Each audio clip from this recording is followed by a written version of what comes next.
I'm assuming, right? Yeah, So it's an impossible. I live in a middle class area in Los Angeles, and I do not put up Trump signs in front of my house just because of the vandalism angle and like the absolute rage and the smack talking looks that you'll get for even. Well, that's not cool. That's not cool. But the same thing would happen to me if I put up Hillary signs. I actually think there's a lot of businesses around here that have done that, and they're actually pretty brave to do that. In the area I live in, my state will probably swing towards Trump. But what makes him appeal to you when you live amongst that much? Why do you live in a liberal area? Or is it, what is it about him that appeals to you? Like, I don't, because I know a lot of people that want to vote for him because they just don't want to vote for Hillary, and they feel she's villain. And it's like the apocalypse is coming, and all the ads look like a scene from Mad Max, man. So it's cool, but what is your reason? Like what policy of his is going to help us? Well, a lot of it. I mean, really. First of all, you have to understand. Name a policy. Build the wall. How's that? Why does he want to build a wall? Like China? Anyway, okay, so a wall, and then what else? What else is going to help us? What else is going to help? Well, for one thing, he has his eye on the ball when it comes to the fact that half of the Republican Party, all of the Democratic Party, and practically 90% of the media is bought and paid for and in Clinton's pocket. And when he says drain the swamp, what he's talking about is all of these politicians that work against you and me by doing the bidding of the people that are paying their bills behind our backs. So when I see a guy who comes in and he's a billionaire, but yes, he is essentially me walking. You're not telling me what policies he wants to put in play. You're telling me he wants to drain the swamp, but he doesn't have the power to drain the swamp. People have to be voted out. You can't just come in, and it's not how the process works. It just doesn't work that way. That's not how the system works. Yeah, but they said that the system has been around for 240 years, and you have to vote, and you have to go through this process. You can't just come in kamikaze with a machine gun and get it all done like that. That's a process you have to go through voting those members out. You can't just pick people out. But what is the policy that he's going? What is the policy that he has that is going to help the country? That's what I want to know. Here's the thing. First of all, when you talk policy, what I'm talking about policy? I just told you, the number one thing is to build a wall on the border and say, stop coming in here illegally, period. That's number one. And when you say, what is that? Why is that a policy? And I'm going to tell you this. Do I know verbatim every step he's going to take? No. But as far as a direction, you just need to know the general direction he's going. The direction is stop the bleeding and stop the idea that California especially is an open border. It's not.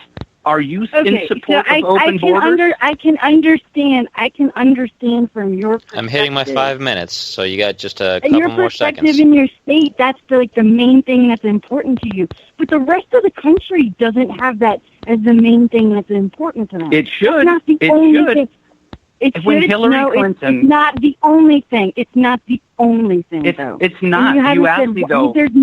He has no plan and he has no policy. Building a wall is impossible to do. It's crazy. It's crazy. It's not. And Mexico will pay for it. No foreign policy plans, no domestic financial plans, no economic plans. Where are they? I haven't seen one single Go to Trump. You know what I've seen? Look at the emails. I keep on reading emails. I want to hear something so devastating, and it's not there. It's not there. Hang on. Marjorie, go and look at what he intends to do the first 100 days, and he put this out. It's the first 100 days that he's in office. You'll get an idea of every bit of his policy. He plans to do things that are already in play. When he talks about child care, that is already in play. People can already deduct their child care from their taxes. It's up to $3,000. Okay? So that's what I'm talking about with policy. Promises he makes of things that are already in play. That's not really a new policy. That's just old bull. Okay. Well, we've hit our 5 minutes. Okay. We've got our 5 minutes, folks. So I got to step in and thanks for calling in, Marjorie. Like I said, I don't want to seem like I'm just cutting you off. We got to try to keep it moving to get as many people in as possible. Right. But thanks definitely for calling in. All right. Bye-bye. All right. Anybody else? Getting fired up. Yep. Anybody else? That's my girl Marjorie. Anybody else who wants to give us a call? Again, my Skype's having issues, so when you guys call in, I will get you guys' phone number and I'll call you right back. I see Draconis. Draconis is in there, and I want to talk to Jeff Cuff too. Those two I want to talk to for sure. Just don't get me in a lot of trouble because Draconis is sitting on the couch next to me right now. Oh, really? Okay. Yeah, we don't quite see eye to eye on a lot of our political stuff. So. All right. Draconis. Bring Draconis. Spider, you can call by adding me to your Skype, and then I have to add you first, and you can call in. So I can add you to the group. Okay. He's working on it right now, so. Okay. All right. Should be any minute. Well, all right. So put Jeff on. At least I know I got a buddy there. Well, here she comes. She's calling in now. Okay. I gotta add you first, though. You have to add Shels first. She's over. Let me make sure I got the. Well, here, let me put some light on this because no one. In the meantime, you tell me when this person's going to come in. But I'll tell you something. Here's the policy. Trump says Mexico's going to pay for the wall. No one's ever figured out how he's going to do it, but I'll tell you exactly how he's going to do it. You want to know how he's going to get Mexico to pay for the wall? Simple. Do you realize that about $80 billion from our country is sent from the illegals that are here back home into Mexico? And that $80 billion goes back free and clear across the border, straight into the Mexican economy that escapes the American economy, that makes us poorer and that country richer? Do you realize the remittance fees that he's going to slap on that $80 billion to build that wall? I would say it's about 50%. So if someone says, how is he going to get Mexico to pay the wall, every person that's sending money outside the country is going to be slapped with a tax, and they are going to build the wall, and primarily Mexico, because they're the ones on the border flooding over this way.